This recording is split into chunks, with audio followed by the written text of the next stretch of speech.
Halo guys, balik lagi di channelku. Channel saya membahas kasus-kasus yang sangat wow. Gimana kabarnya kalian guys? Sehat kan? Ya puji Tuhan. Alhamdulillah kalau semisal kalian ini sehat semua. Nah begini guys, kalian pernah tidak kepikiran bahwa seorang pendeta yang mana dia adalah orang yang sangat dihormati, dihargai, dan dianggap orang baik, tiba-tiba dia diringkus oleh kepolisian. Di sini kasusnya pun cukup nggak ngotak guys. Masa kalau kalian tahu dia ditangkap atas kasus pembunuhan seorang lonte, yang mana lonte itu dihabisi dan dicor di dalam sebuah gentong oleh pendeta itu. Sebenarnya apa yang membuat dia bisa seperti ini? Oke guys, daripada lama-lama, biar kalian gak pada kepo, tanpa berbasa-basi lagi, let's go.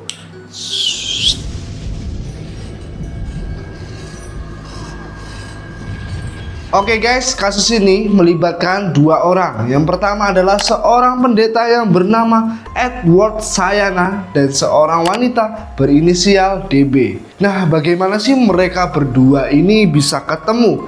Tak jelasin dulu siapa sih sebenarnya si Edward ini, terus siapa sih si DB ini, biar kalian gak bingung guys. Jadi si Edward ini, Edward Sayana, adalah seorang pensiunan guru SD yang tinggal di daerah Kupang, yang mana pada waktu itu dia sudah beristri dan punya anak 6. Anak-anaknya pun juga udah pada gede guys, udah pada nikah semua dan udah punya anak juga. Jadi dia bisa dibilang udah kakek-kakek lah ya. Nah, selain dikenal sebagai bapak guru guys, Edward ini juga dikenal sebagai seorang pendeta yang mana dia sangat begitu dihormati oleh warga di sana, oleh para jemaatnya. Tapi di sini guys, karena di sini kan pensiunan guru, ya kalian sudah tahu lah kalau bahwa gaji guru ini kan kecil sekali, apalagi pensiunannya kan. Makanya karena dia merasa tidak cukup, dia mencoba menyambi lah, cari pekerjaan sampingan biar dia bisa menikmati kekayaan sedikit lebih lah. Nah, pada waktu itu dia membuka usaha kecil-kecilan, yang mana guys ini bisa dibilang adalah sisi gelap dari pendeta itu, karena bisnisnya ini adalah jualan obat kuat.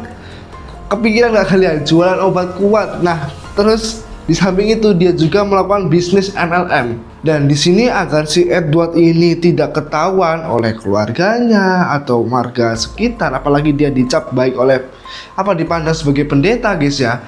Makanya pada waktu itu biar leluasa dia punya kos-kosan di daerah luar dari tempat tinggalnya, dimana letaknya ini sekitar 6 km dari rumahnya. Selain itu ya, ternyata Pak Pendeta ini juga sering jajan dalam tanda kutip. Kalau kalian tahu adalah kasarnya itu menyewa seorang lonte. Nah, jadi di sini ada nih wanita langganannya yang memang sudah sekitar 5 tahun mereka berhubungan lah, yaitu inisialnya adalah si DB ya, yang gua ceritakan tadi yang semula.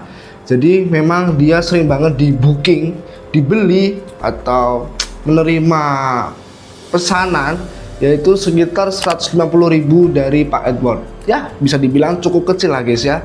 Tapi nggak tahu sih kecil apa enggak, soalnya kan aku nggak pernah nyewa gitu-gituan. Ya masa nyewa kan nggak mungkin. Nah, terus di sisi yang lain tahun 2018 ternyata DB ini sudah bertunangan dengan laki-laki yang ia kenal sejak tahun 2010 dan sebentar lagi akan melangsungkan pernikahannya.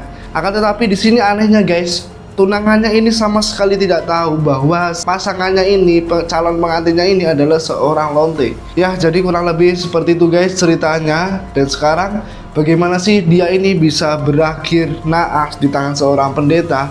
Yuk kita bahas. Di tahun 2018, tepatnya di tanggal 14 Mei, DB yang lagi BU butuh uang ini mencoba lah mengontak Pak Edward yang kebetulan waktu itu lagi ada di kosan. DB mencoba menawarkan jasa dan gak pakai lama, hanya dengan 150.000 Pak Edward ini langsung meng-ACC tawaran si DB ini. Ya lagi pula pada waktu itu memang si Pak Edward ini lagi kesepian, jadi pas banget gitu loh. Terus pada waktu itu karena memang Pak Edward ini lagi kesepian dan juga lagi mager mau keluar nyewa hotel, dia mencoba udah ke kosku aja. Nah di sini si DB ini macam menolak gitu loh, karena kan biasanya mereka melakukan hal ini, hal gila ini ya, itulah pokoknya itu di hotel. Tapi di sini karena diajak di kosan ditolak, tapi ya Pak Edward gak menyerah begitu aja. Udah, kamu kesini aja, nanti tak kasih, tak lebihin, tak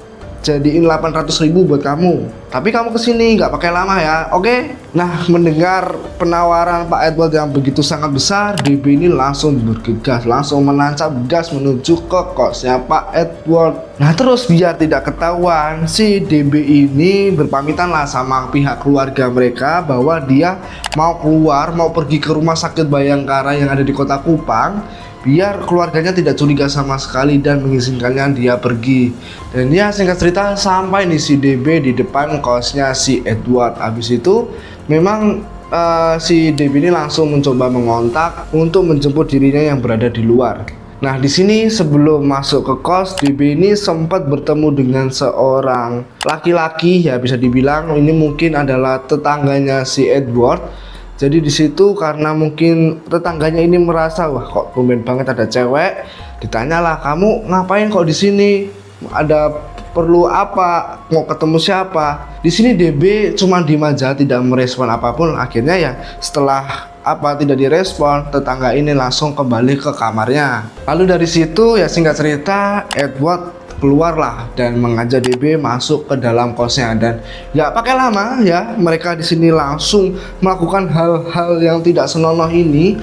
Mereka melakukan dret ya, masuk enggak? Akan tetapi guys, di sini Edward setelah melakukan mungkin di pertengahan ya, ini Edward sangat marah besar sekali kepada si DB ini. Kenapa kok bisa? Ya gimana nggak marah guys, orang dia udah dibayar mahal-mahal sama si Edward, lagi enak-enaknya kok berhenti begitu aja di tengah jalan lagi. Wah, akhirnya karena mendapatkan perlakuan seperti itu, Edward marah besar, emosinya tidak terkontrol dan mereka langsung berantem. DB yang ketakutan ini langsung kabur ke kamar mandi dan mengunci pintunya. Di sini Edward langsung mencoba mengejar ya, akan tetapi karena kamar mandinya ini berhasil dikunci, Edward yang sedari tadi emosi, jengkel ya, langsung pergi ke dapur, mengambil sebuah pisau, lalu balik lagi ke kamar mandi ini. Lalu di situ si Pak Edward ini mengelabui lah si DB, kayak sayang sini udah keluar, aman kok, nggak apa-apa.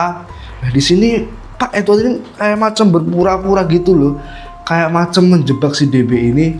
Dari situ ya singkat cerita DB keluar nih, uduk. Disitulah langsung kejadian naas ini menimpa si DB. Di situ Edward menusuk si DB berkali-kali dan gak berselang lama ya DB menghembuskan nafas terakhirnya. Melihat DB yang tewas, awalnya Pak Edward ini sedikit panik, kayak waduh, kok malah jadi begini. Nah di sini si Edward ini mencoba memikirkan sebuah cara bagaimana sih biar si mayat DB ini bisa keluar dari sini biar aman. Pokoknya dipikir-pikir dan gak berselang lama muncul nih sebuah ide. Waktu itu dia berencana membuang mayat DB ini di sebuah sumur tua yang memang ada di rumah belakang rumahnya, yang memang sumur itu udah kering. Dari ide tersebut lah Edward mendapatkan sebuah gentong yang ada di depan kosnya itu. Lalu gak berselang lama ya TB lagi tubuh si DB ini dimasukkan ke dalam gentong itu dengan paksaan, karena kan memang ukurannya kan kecil, dipaksa, entah itu tulangnya pada patah semua, pokoknya dipaksa masuk biar berhasil.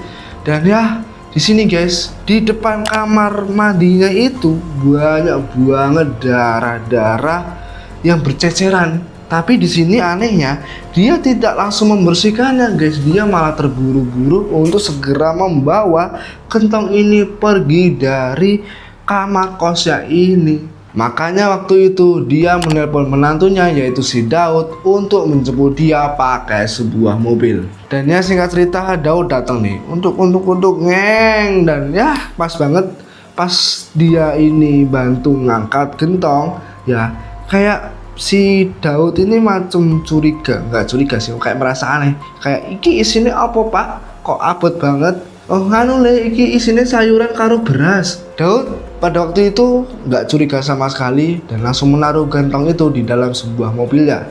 Dan ya singkat cerita mereka berdua langsung bergegas menuju rumah Pak Edward. Nah, di sini kebetulan banget guys, rumahnya ini kosong karena istrinya pada waktu itu lagi nginep di rumah anaknya. Dan ya, singkat cerita di jam 4 pagi, jam 4 subuh, Edward ini langsung berencana untuk mengecor gentong tersebut, baru dibuang ke dalam sumur yang kering tadi. Dan gak pakai lama, dia langsung ngaduk semennya. Akan tetapi di sini saat dia ngaduk guys, ternyata kebetulan banget Pak Kades ini lewat depan rumahnya kayak, ngopo kue kok jamnya ini menjobo? Anu Pak, iki lagi ngecor lantai moan. Dan ya singkat cerita Pak Kades ini langsung pergi. Di situ Edward langsung mengambil gentong tadi yang ada di dalam kamarnya yang ada isi mayatnya, lalu memasukkan semen-semen itu ke dalam gentong itu guys. Barulah dari situ setelah semuanya terisi penuh oleh semen, gentong tadi itu diturunkan ke dalam sumur itu pakai sebuah tali. Dan pas sudah sampai bawah, sumurnya ini ditutup pakai seng bekas. Ya, jadi kurang lebih seperti itu guys. Senin 14 Mei 2018, keluarga DB tadi kan dipamitin sama DB ini mulai cemas kayak kok nggak balik-balik. Tadi kan pamitnya ke rumah sakit. Akhirnya dari situ mereka semua ini mencoba mencari si DB ini di rumah sakit Bayangkara. Tapi memang karena kan bohong, jadi ya nggak ketemu. Mereka juga pada waktu itu sudah tanya ke teman-temannya tentang keberadaan DB, tapi ya mereka bilang tidak tahu kemana perginya si DB ini.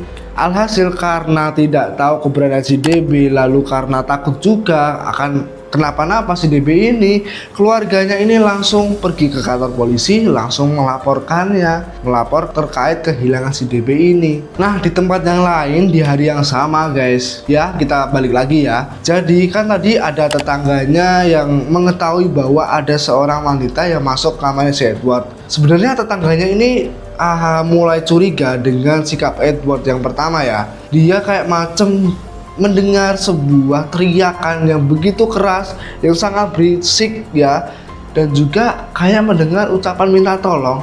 Terus dia juga yang kedua ya, dia kok nggak melihat si DB ini keluar dari kamarnya si Edward. Pasti curiga lah dari sikap-sikap tersebut, dari apa yang dia tahu. Dari situ karena mungkin takut terjadi apa-apa, tetangganya ini langsung lapor ke pihak kepolisian yang ada di sana. Dan tak berselang lama, polisi ini pun datang lalu mendobrak pintu yang memang kebetulan kosnya ini lagi kosong, tidak ada orang sama sekali. Nah, di sini guys, semua ini begitu sangat terkejut karena mereka dikagetkan dengan sebuah genangan darah yang cukup banyak di sekitar area kamar mandi. Berita ini menjadi sangat heboh. Semua menjadi viral. Dan ya nggak pakai lama, polisi segera melakukan pencarian untuk menemukan alamat si Edward ini. Dan ya namanya polisi Konoha ini kan pinter-pinter banget ya sebenarnya ya. Ini nggak pakai lama langsung ketemu dan langsung mereka bergegas ke rumahnya si Edward ini. Setelah sesampainya di sana, supaya untuk dimintai keterangan, Edward langsung dibawa oleh pihak kepolisian ke kantor polisi. Di situ warga ya mengetahui, loh ada apa kok tiba-tiba si Pak Pendeta ditangkap Pak Polisi. Wah, kenapa ya? Nah terus guys, di sisi warganya tadi yang kaget, ternyata Pak Kades ini juga kaget mendengar kabar tersebut. Kayak, wah wong tadi pagi baru lihat dia ngaduk semen kan, masa tiba-tiba dibawa polisi. Apalagi dia seorang pendeta, mana mungkin sih dibawa oleh pihak kepolisian. Nah karena hal tersebutlah mungkin di sini Pak Kades juga udah mulai curiga, kayak apa mungkin tadi pagi ya ada hubungannya ya. Makanya dari situ Pak Kades langsung datang ke rumahnya untuk ngecek sebenarnya ada apa sih di sana. Nah di sini sesampainya di rumah itu, Pak Kades ini merasa aneh loh. Tadi kan si Pak Edward ini kan bilang mau ngecor rumahnya, ini kok nggak ada tepaknya, nggak ada jejaknya. Di sini dia mulai curiga dan makanya atas rasa curiga tersebut, rumah Edward ini langsung digeledah sama Pak Kades beserta rombongannya. Di sini Pak Kades menemukan sebuah jejak semacam noda darah yang mengarah ke sebuah sumur yang ada di belakang rumahnya. Di situ Pak Kades langsung ngecek dan ternyata ada yang janggal di dalam sumurnya. Kayak ada suatu benda yang macam gede gitu loh di dalam sumur itu. Di situ Pak Kades langsung menelpon polisi untuk datang dan ngecek itu benda apaan di dalam sumur itu. Tak berselang lama, polisi ini datang dan memang benar ketika dilihat kayak macam ada sebuah gentong warna hijau di dalam sumur itu. Dan ya singkat cerita, polisi dan tim ini langsung mencoba mengambil barang tersebut untuk mengecek sebenarnya di dalam gentong itu apa sih. Dan pas berhasil diangkat loh, kayak bekas semenan, bekas dicor. Akhirnya karena nggak bisa dibuka, dipecahlah gentong itu. Di sini mereka semua kaget guys. Mengapa? Ya karena mereka melihat ya ternyata di dalam gentong itu setelah dipecah ada sebuah mayat yang telah dicor di dalam genteng itu. Dan ya singkat cerita, jasad itu langsung dibawa ke rumah sakit untuk segera diotopsi agar mereka mengetahui sebenarnya apa sih yang terjadi dengan mayat ini.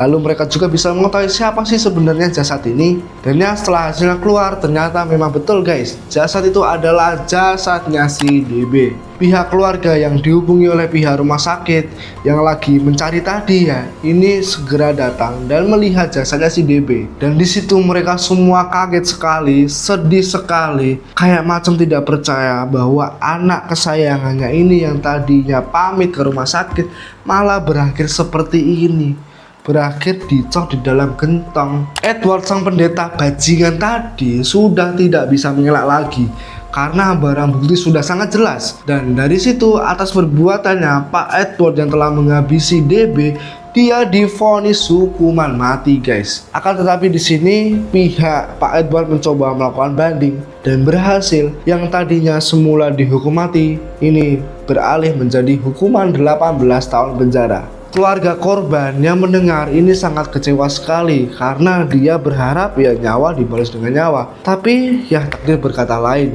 Si Pak Edward ini hanya dihukum 18 tahun penjara. Ya jadi kurang lebih seperti itu guys cerita mengenai Pak Edward, seorang pendeta yang menghabisi nyawa seorang lonte ya. Ya meskipun ini bisa dicap adalah wanita gelap, ya dia juga seorang manusia guys. Dan ya kita doain aja semoga arwah ini bisa bisa segala dosanya bisa dihapuskan dan semoga bisa diterima di sisi Allah ya. Jadi kurang lebih seperti itu guys ceritanya. Terima kasih banyak yang udah mau nonton video ini sampai habis. Aku ingetin kepada kalian semua, jangan lupa klik tombol subscribe-nya, jangan lupa di like, share, dan nyalakan tombol notifikasinya biar aku semangat untuk bercerita kepada kalian semua, untuk menyampaikan cerita-cerita yang menarik ya. Jadi seperti itu aja guys, see you and goodbye.